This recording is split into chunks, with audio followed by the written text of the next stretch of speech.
pouco o William, que vem de uma sequência, e também acho uma escolha até inteligente do ponto de vista físico, né? Porque o Palácio se impõe mais na marcação para dar uma segurada nesse Atlético Paranaense. Ele não faz um jogo ruim, mas ele também não vai bem, assim, deixa a desejar do ponto de vista da marcação. Você melhorou quando entrou o William? Não, e aí que foi o grande problema, porque o William entrou muito mal no jogo. Foi, acho que, talvez, das piores apresentações do William com a camisa do Cruzeiro. Entrou numa rotação diferente, dando muito espaço também. O Pepa foi até inteligente em ter feito a troca, porque o Palácios toma um cartão amarelo e quase toma o segundo, numa falta que ele comete por ali. O árbitro, a gente ficou, ai meu Deus, será que vai ser expulso? Não é, e aí na sequência ele troca, tira o jogador amarelado. E o gol do Canóbio sai ali, o pênalti do Canóbio, né? O pênalti sai justamente por ali. Até falei durante a transmissão que eu não acho que a questão toda do pênalti, mas que a culpa daquilo seja do Rafael Cabral. Depois eu e o Pance até conversávamos, né? Se ele só cerca e o Canóbio passa por ele e faz o gol, muita gente poderia falar, por que ele não fez a falta? No pênalti ele ainda tem a possibilidade de tentar defender. Mas quando ele faz o pênalti também, eu vi muita gente falando, pô, se ele tira o ângulo do Canóbio ali, talvez já resolveria. Mas fato é, o Canóbio não poderia estar sozinho daquela forma. O Rafael Cabral teve que ir para sua última alternativa, que era fazer a falta.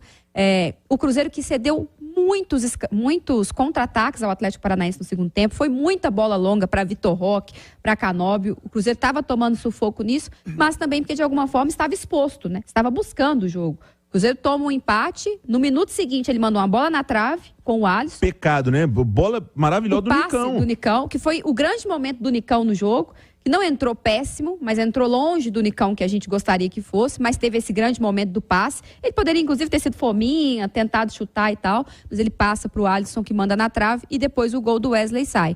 Então acho que o grande problema foi o lado direito.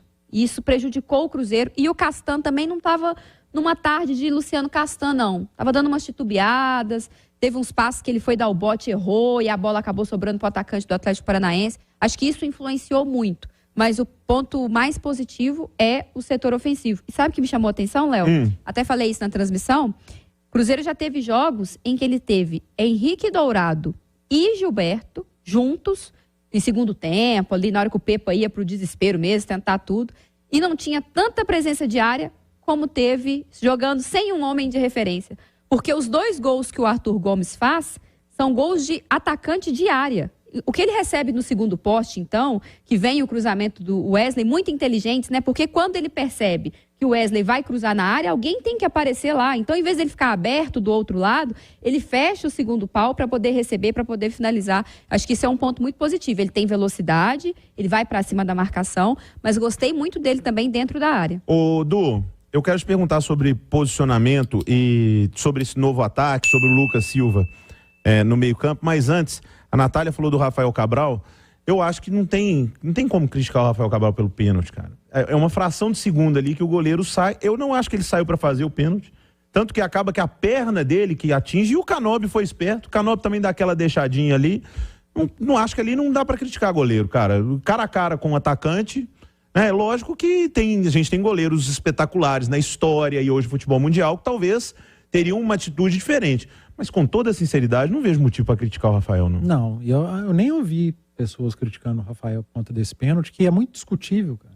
Se o árbitro não tivesse marcado o pênalti, acho que a discussão ia ser igual. Porque o toque acontece. Mas mais provocado pelo Canóbio, né? A minha percepção é que, ele deixa a perna. O Canóbio vê que não vai pegar a bola, deixa tocar e cai. Só que o Rafael vai pro risco, né? Então... todo goleiro que vai nessa bola dentro da área, ele corre o risco. Até zagueiro, quando dá carrinho dentro da área, ele tá sempre correndo o risco do atacante ser esperto e deixar a perna. Enfim, agora você falou do novo ataque do Cruzeiro.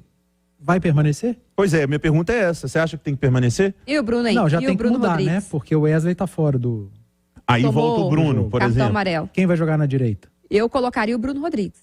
E quando o Wesley voltar, o Bruno tá fora do jogo? Do time? Responde você. Não, eu não sei. Eu também não sei, não. É uma pergunta difícil. Eu acho que vai depender muito das próximas atuações do Arthur Gomes, né? Porque a gente está balizando aqui em uma partida. Ele teve uma estreia maravilhosa, mas pra gente falar de titularidade, ele tem que manter o ritmo. Eu vou manter a minha coerência. A estreia do Arthur Gomes foi espetacular. Mas aí eu vou nesse sentido da Nath. Foi um jogo que ele foi lá e meteu 2 gols. Porque, por que eu tô falando da minha coerência? Porque lá atrás, do outro lado da lagoa, o Igor Gomes entrou num jogo, fez 2 gols e todo mundo queria ele titular. E não é assim que você... Menos o Cudê. Não é assim. E o Cudê estava certo. Então, mas tô falando, você falou que todo mundo queria, não, o Cudê não quis. Porque você não ganha titularidade por causa de um jogo.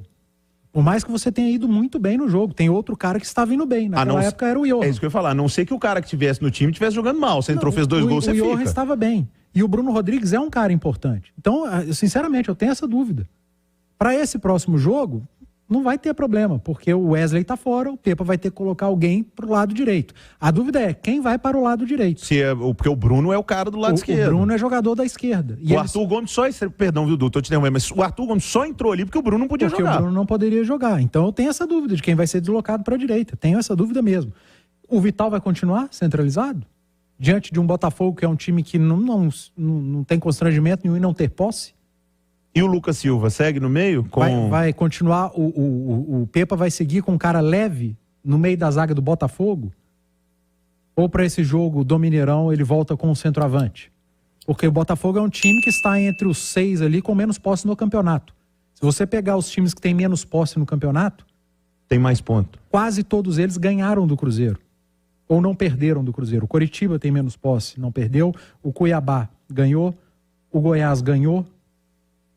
O Botafogo está entre eles. O Fortaleza ganhou.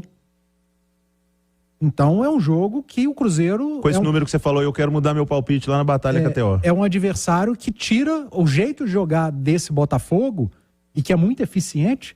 É o jeito que o Cruzeiro não se sente confortável de atuar. E é o que o Botafogo se sente mais confortável. E o Botafogo se sente muito confortável. O Cruzeiro não vai mudar o jeito de jogar. E não muda. O Cruzeiro contra o Atlético Paranaense, Léo, foi o mesmo Cruzeiro contra o Inter, foi o mesmo Cruzeiro contra o Flamengo, jogos fora de casa. A diferença é que o ataque funcionou. Contra o Inter, o Cruzeiro perdeu um caminhão de gol. Contra o Flamengo, os mesmos o Cruzeiro espaços. Teve chances e perdeu os gols. Contra o Atlético Paranaense, o Cruzeiro teve as chances e marcou os gols. O ataque fez a diferença. Então, a minha dúvida é, para esse próximo jogo, especificamente, contra um Botafogo em Belo Horizonte, o Cruzeiro tem tido muita dificuldade contra equipes que sabem se defender bem e aproveitar espaço. E o Botafogo sabe como poucas, né?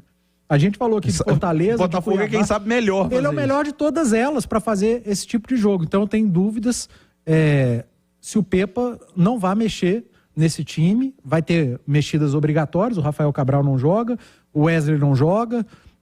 A lateral direita, eu gostei do Palácio. O Palácio fez um jogo muito bom, cara. Muito melhor do que a estreia, né? E aí é questão de adaptação, você entender melhor o jogo do treinador.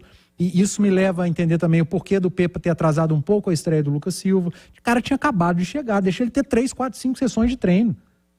Para a hora que lançar, o cara já saber o que tem que fazer dentro do jogo. O Lucas Silva especificamente, eu acho que joga contra o Botafogo. Mas numa formação seguindo com os dois volantes, e ele ou ele como... Eu sinceramente, Léo, hoje, segunda-feira, eu não sei qual Cruzeiro vai entrar em campo contra o Botafogo. Eu acho que o Lucas Silva vai continuar jogando um pouco mais adiantado, assim. Não acho que ele vai tirar o Machado, por exemplo, e colocar o Lucas Silva para fazer o que faz o Machado, e nem sei se seria inteligente, porque a gente fala do jeito de jogar do Botafogo, é um time de transição rápida também, né? Que sabe jogar no contra-ataque, sabe esticar a bola. Então, acho que talvez, se você for ter mais homens lá na frente, você precisa ter 2 volantes. O Machado não fez uma partida brilhante, mas ele foi importante na hora de acompanhar sem a bola, até porque o Matheus Jussa foi o cão de guarda do Vitor Roque. O Jussa, onde estava o Vitor Roque, o Jussa estava atrás, assim. Foi impressionante, ele era a sombra do Vitor Roque. Primeiro tempo, então, e ele voltava, quando o Vitor Roque estava lá entre os zagueiros, ele estava com o Vitor Roque. Quando o Vitor Roque adiantava para tentar pegar a bola, aí ele jogava como um primeiro volante mais perto do Vitor Roque. E o Machado foi importante em ter um cara ali na cobertura. Eu acho que contra o Botafogo isso deveria ser mantido. A questão do Palácios, eu não achei, que ele fez um grande jogo. Eu acho que ele ficou na média. Fez um bom jogo, muito melhor que a estreia, né? Acho que ele ficou... o 6 ali, que passa de ano. E tem uma coisa, o Palácio passou a sofrer muito quando o Nicão entrou, porque o Wesley sem a bola ajuda muito mais do que ajuda o Nicão. Então também quando o Wesley sai e o Nicão entra pelo lado direito, há um desequilíbrio ali também. Agora, Matheus Pereira, né? Matheus Pereira pode ser uma alternativa para fazer o que o Vital fez contra o Atlético Paranaense, jogando mais adiantado. Já vai ter uma semana bem. mais de condicionamento físico. Ele tá nitidamente travado, viu? Botafogo é um jogo muito físico. Quem entrar em campo pelo Cruzeiro vai ter que estar voando fisicamente. Contra o Atlético Paranaense deu pra ver que ele tá travado. Mas ele talvez já jogue mais tempo. Eu acho que o Pepa vai, se não começar jogando, ele vai entrar com o Matheus Pereira em todos os jogos. O quanto antes ele tiver o Matheus Pereira bem, melhor para o Cruzeiro, porque o Matheus Pereira é muito bom jogador. E para ele estar, nossa senhora, e para ele estar bem, não basta o treino. Ele tem que ter ritmo de jogo. E ritmo de jogo é entrando durante os jogos. E até mesmo porque a rotação é diferente, né? Ele estava no futebol árabe, futebol brasileiro ele nunca jogou diferente. Futebol brasileiro. Então é bom para ele ir ganhando o ritmo. E eu falei aqui que da entrada do Nicão no lugar do Wesley, não é que ele tira o Wesley, né? Porque ele tira o Arthur Gomes e manda o Wesley para a esquerda. E aí o Nicão passa a fazer o lado direito e aí o Cruzeiro sofre um pouco sem a bola. Pra gente arrematar aqui, nós estamos chegando na reta final, mas você falou sobre o Nicão. Você acredita no Nicão ainda, Du? Léo, assim, ele focado, né? Eu acredito, o Nicão, por muito pouco ele não deu assistência, né? E a gente estaria falando de, o Nicão entrou bem, deu uma assistência, mas o Alisson perdeu o gol. Até acho que finalizou muito bem, né? Foi um pecado. Eu só não sei porque ele chutou de canhota, porque ele chutou de direita. Está de direita. Na passada, né? Ele estava na passada para bater com aquela perna. Às vezes foi um pecado, viu? Que o gol ia ser bem legal. Às vezes se ele atrasa um pouquinho, ele perde a chance de finalizar. Então ele finalizou de primeira porque estava naquela passada. Mas eu gosto do Nicão, acho o Nicão um bom jogador, mas ele precisa estar focado, cara. Qualquer jogador precisa estar focado. O jogador que é bom tecnicamente, como é o Nicão, acho que ele ainda pode entregar. Depende mais dele, né? De você, Nicão, do que do Pepa. Tem contratação que dá errado, que você fala, o clube que aposta nesse jogador. O Nicão não foi o Cruzeiro que errou. É o Nicão que não está entregando. E acho, Léo, que a gente não precisa falar de um Nicão que esteja a ponto de bala de ser titular. Se o Nicão estiver bem, para todo jogo ele entrar no segundo tempo, já é um ganho para o Cruzeiro absurdo. Sem dúvida alguma. 7h58, 2 minutinhos, vem aí o Bastidores com o Everton Guimarães.